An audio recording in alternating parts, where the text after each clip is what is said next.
Hi beautiful people, it's your girl Juliet Ifnanya and you're welcome to my space. If you're new, a special shout out to you, and if you're a returning subscriber, thank you so much for the love and support. It means so much to me. Thank you so much guys, I really do appreciate. So for today we'll be discussing about tips on what choosing a sunscreen. So after today's video, you will know what and how to look for what a particular sunscreen you want. So you will know how to go for a sunscreen for yourself, for your friends, for your family. You know what and what to look out for, guys. So you want to stay glued to your screen. Trust me, you want to.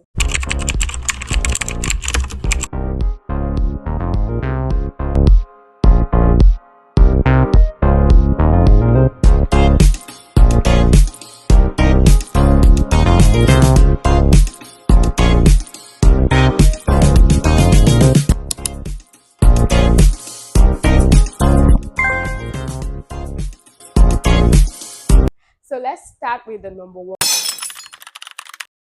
Number one is what? Avoid harsh ingredients. Yes, you heard right. Avoid harsh ingredients. Harsh ingredients, any ingredient that is harsh is actually what? It irritates the skin. All skin types, guys, particularly the sensitive skin. Yes. So you want to look out for ingredients like dyes, chemicals, added fragrances. You want to look out for it, guys. It doesn't contribute to the efficacy of the sunscreen, so you don't need it for anything. It doesn't contribute to the effectiveness or the potency of the sunscreen. So make sure to avoid harsh ingredients. So let's go to the number two. So number two is what? Look out for broad spectrum formula. Broad spectrum in quotes.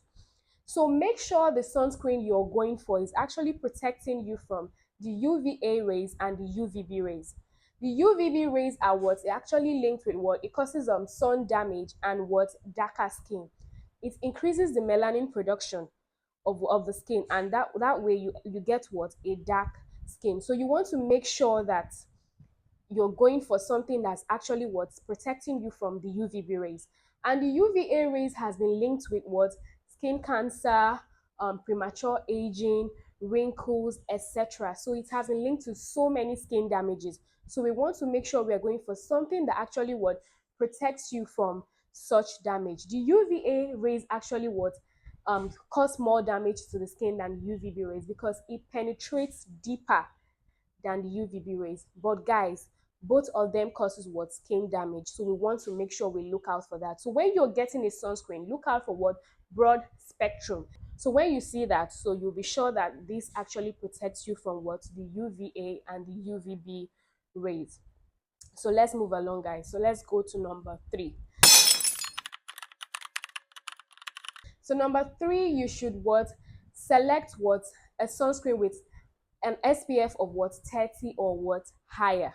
So you want to go for a sunscreen that has SPF 30 or higher in it. So you don't want anything less because a broad spectrum of SPF what? A broad spectrum SPF 30 actually what prevents 97% of UVB rays from what? Getting to your skin. So you want to make sure it has what? A higher.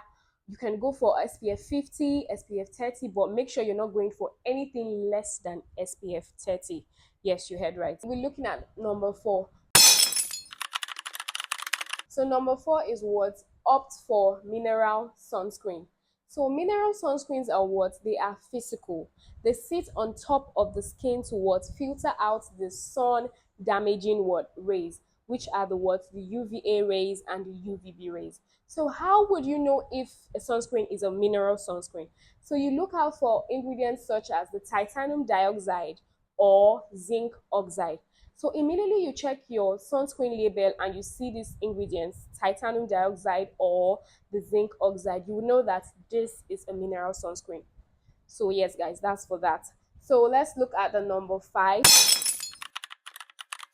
Consider what? The chemical sunscreen. The chemical sunscreen is what? Is the opposite of the mineral sunscreen. The mineral sunscreen actually what? Sit on top of the skin. The chemical sunscreen actually do what? They are absorbed into the skin. They actually absorb into the skin. So you look out for chemicals such as what? The oxybenzone. you look for avobenzone and the homosalate. So when you see these chemicals, you know that this is a chemical sunscreen. So the chemical sunscreen, what they absorb into the skin. So when these chemicals come in contact with the UV radiation, the UV rays what are converted into heat, and it's being filtered for what through a chemical reaction. So the chemical, when it's being filtered, most times it's actually what irritating. So since the chemical reaction doesn't sit on top, it absorbs into the skin. This type of sunscreen is actually considered not safe for children and pregnant women. So if you want to go for a sunscreen for your child or for a pregnant woman, so be sure it is not a chemical sunscreen. So you might want to go for what a mineral sunscreen instead of a chemical sunscreen for them. So the number 6, which will actually be the last one for this video, is go for a comfortable texture. So most people don't like what the greasy and what sticky formula. So you might like to what consider going for what a matte formula. So the spelling of matte will be on the screen, so you know exactly what I'm talking about. So the matte sunscreens are what they are non-comedogenic, meaning they are less likely to what clog pores and what cause breakouts. So this is mostly beneficial for people with oily and acne prone skin. So most mattifying sunscreens are what they are considered to be what non-sticky and greasy. So that is a good one, guys. We have actually come to the end of the video, guys. I hope you found this video helpful. If you did, don't forget to give me a thumbs up, subscribe, and what share this video to your family and friends. And don't forget to what, if you have questions, just do that in the comment section below. Contributions, whatever you have, I will be there to reply back. So that's it, guys. So I'll see you guys in my next video. Peace.